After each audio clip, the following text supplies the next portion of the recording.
Sawadee krap, welcome to Phuket Extra, brought to you by PSD Windows and Doors. It's Monday, June 24th, and I'm your host, JP Mestanza. Let's start with our top story. The couple that were staying in the seastead over 12 nautical miles off Phuket, they've no-showed once again a hearing with law enforcement authorities in Phuket, and now officials admit that the investigation into the matter has stalled. Back in April, American Chad Nadia and his Thai partner, now wife, Chad Nadia, they were wanted for their involvement in the construction and installation of a seastead about 42 kilometers south of Phuket, a claim the couple have repeatedly denied, saying they simply lived on the prototype to give their assessment to Ocean Builders project, which they say actually funded and built the structure home out at sea. The Royal Thai Navy deemed the seastead to be a threat to national security, confirming that although it was just outside the 12 nautical mile limit for Thai territorial waters, it was within Thailand's exclusive economic zone as permitted under the UN Convention on the Law of the Sea. The seastead was later removed and is now back in Phuket. It was the first of 20 more such structures that were to be built and installed in the location, according to officials. The meeting last week saw high-ranking officials from departments across law enforcement, customs, and more, and the couple were asked to present themselves twice, which they failed to do. And now Wichita police say if they don't show up again, they'll request an arrest warrant, and officials are set to investigate the boatyard in Macau where the seastead was built. Meanwhile, the couple who were being pursued on charges that may incur the death penalty, reports say they were married recently. The long-awaited Phuket Light Rail project's budget is set to climb again, slated for a 10% increase according to the Mass Rapid Transit Authority of Thailand.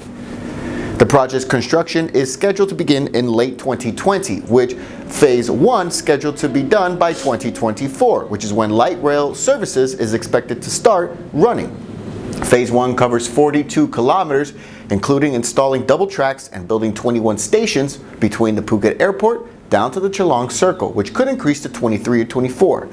The budget for Phase 1 initially was 24 billion baht in 2017, but that has now increased to 34.8 billion today and could jump another 10%, according to officials, who say that they'll have a clearer picture of the matter after another 4 to 6 months of research and planning before the final plans and budget is announced.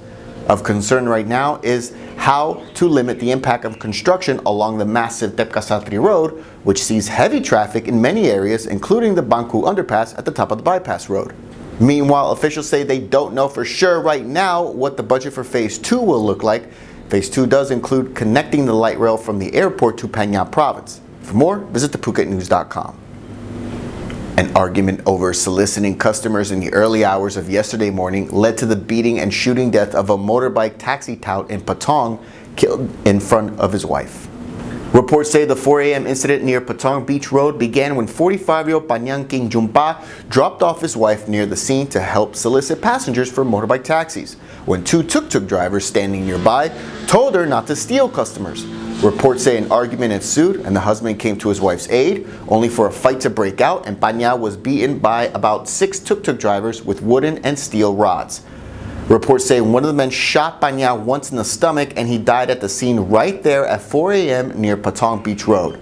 Then last night, one of the tuk-tuk drivers involved in the incident, Chai Dumchua, he surrendered to Patong police, admitting to shooting Panya, and he will be charged with murder. Police have yet to mention whether they're looking for the other drivers involved in the mass beating. The deadly attack came just 19 days after Patong Police Chief Colonel Anutai Jindamani held a meeting to teach Patong taxi and tuk-tuk drivers to stop beating and cheating tourists in a project named Being a Good Host. That meeting was called after a group of tuk-tuk drivers and at least one motorbike taxi driver were filmed viciously beating 2 tourists from the UAE in front of Malin Plaza in Patong on March 28th. Phuket Extra brought back after this.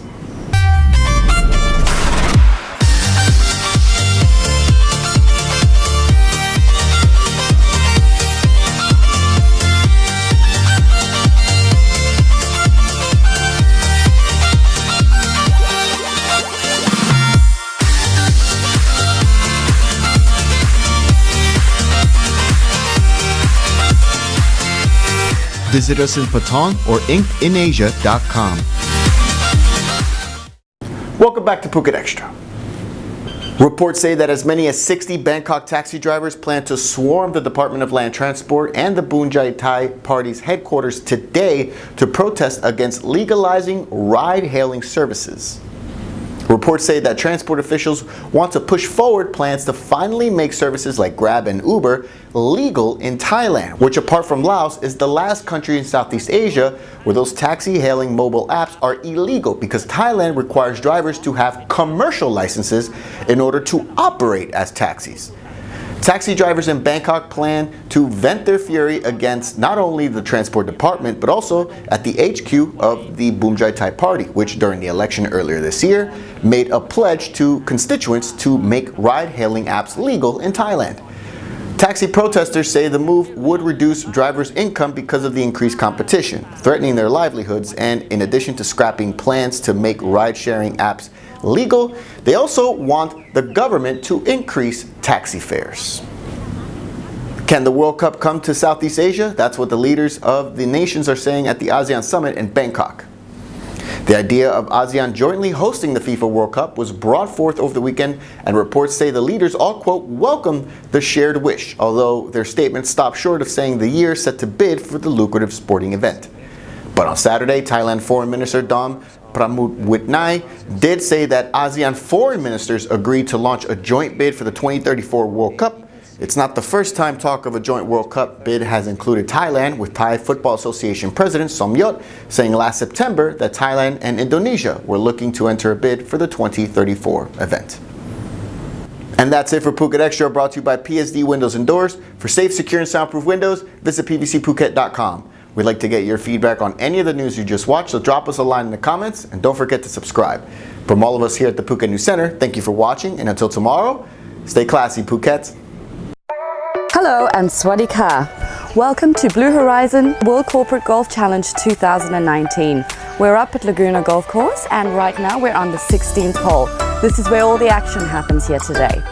Havana will be the 6th mass-scale project from Blue Horizon Developments, and it's going to be located on the famous Millionaires Mile Road, approximately 100 meters walking distance from the lovely Kamala Beach. The project is probably going to be one of the biggest actually built in Phuket. We're looking at around 742 units in total. It's going to be managed by the very famous and prestigious Wyndham Hotels, as well as having its own theme park, a range of different sizes, ranging from 32 square meters to 38 square meter studios, as well as an opportunity to have lovely luxury sea views overlooking the beautiful Kamala Bay.